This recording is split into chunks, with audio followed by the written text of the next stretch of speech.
Assalamualaikum warahmatullahi wabarakatuh. Ketemu lagi sama saya Asifa Dina Aulia Putri, motivator magang gelombang ke-8 Bimba AIUEO. Di sini saya akan menjawab tugas di luar kelas pada hari ke-6, yaitu menjawab pertanyaan secara lisan.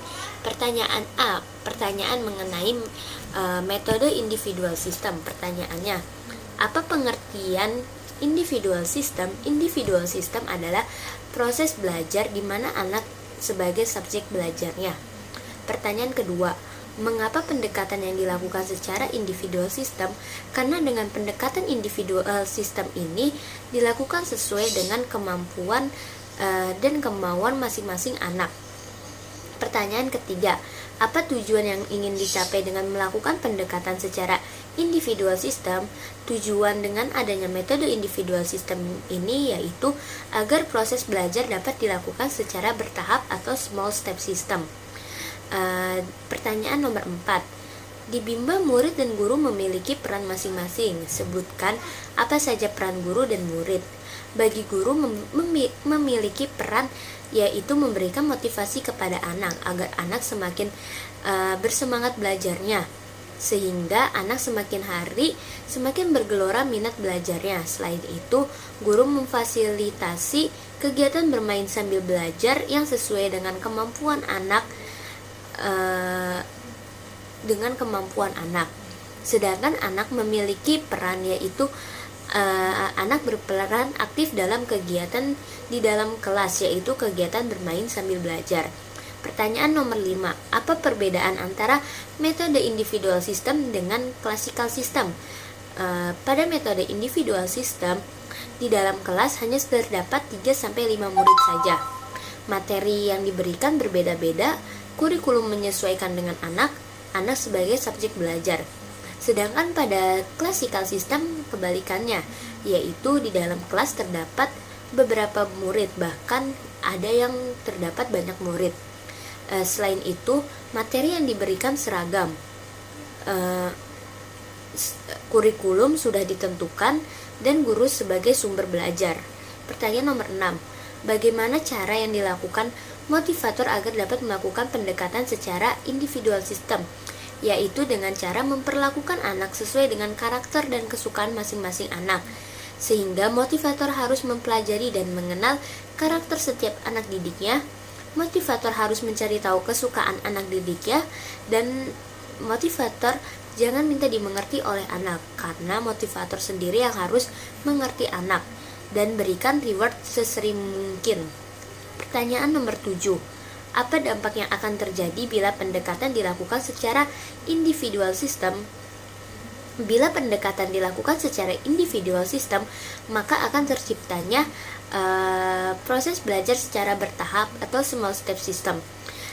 Apabila proses belajar telah dilakukan secara bertahap, maka akan terciptanya proses belajar yang menyenangkan atau fun learning, sehingga anak akan tumbuh minat belajarnya.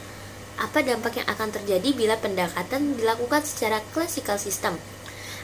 Bila pendekatan dilakukan secara classical system, maka tidak akan terwujudnya proses belajar secara bertahap atau small step system, sehingga pada proses bermain sambil belajar tidak menyenangkan yang berdampak tidak akan tumbuhnya minat belajar pada anak. Pertanyaan yang B, pertanyaan mengenai variation skill. Pertanyaan pertama, apa pengertian variation skill? Yaitu kemampuan yang harus dimiliki motivator dalam memvariasikan antara aspek belajar dengan kegiatan belajar. Pertanyaan kedua, mengapa kegiatan harus variation skill? Yaitu karena anak mempunyai rentang konsentrasi rendah, cepat bosan pada suatu kegiatan.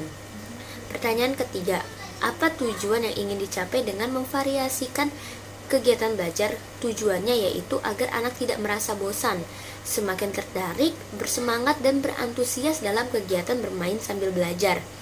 Pertanyaan keempat, sebutkan 3 aspek belajar. Yang pertama ada kemampuan afektif, yang kedua ada kemampuan kognitif, dan yang terakhir ada kemampuan psikomotorik. Pertanyaan kelima, kegiatan apa yang termasuk aspek kognitif? Yaitu kegiatan yang berkaitan dengan kerja otak atau kecerdasan. yaitu seperti membaca dan berhitung. Pertanyaan keenam, kegiatan apa yang termasuk aspek afektif, yaitu kegiatan yang berkaitan dengan hati dan perasaan seperti bernyanyi, berdialog, dan membacakan cerita. Pertanyaan ketujuh, kegiatan apa yang termasuk aspek psikomotorik, yaitu kegiatan yang berkaitan dengan fisik dengan menggunakan anggota tubuh. Pada psikomotorik sendiri terbagi menjadi dua, yaitu psikomotorik kasar yang meliputi kegiatan yang berkaitan dengan penggunaan tangan dan kaki seperti menari, menangkap, dan melempar. Sedangkan psikomotorik halus yaitu kegiatan yang berkaitan dengan penggunaan jari dan tangan seperti mewarnai, menarik garis, dan menulis. Kedelapan, bagaimana cara motivator memvariasikan kegiatan belajar dengan aspek belajar, yaitu dengan cara teori bandul. Teori bandul sendiri yaitu kegiatan selingan tetapi fokus utamanya pada kegiatan utama, yaitu bermain baca-bacaan. Pertanyaan C, yaitu pertanyaan yang mengenai teori dasar dalam psikologi pendidikan. Pertanyaan pertama, apa yang dimaksud dengan the law of effect atau hukum akibat? The law of effect adalah yaitu apabila anak telah senang dalam melakukan kegiatan, maka anak akan mengulang kembali kegiatan yang telah diberikan.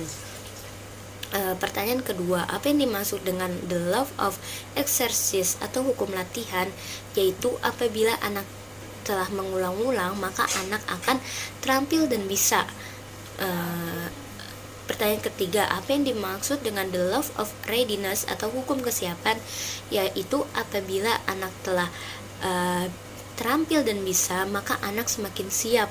Apabila anak telah siap, maka minat belajarnya akan meningkat sehingga menimbulkan minat-minat belajar atau minat bergelora yang berdampak pada kesuksesan. Sekian jawaban dari saya, kurang lebihnya mohon maaf. Wassalamualaikum warahmatullahi wabarakatuh.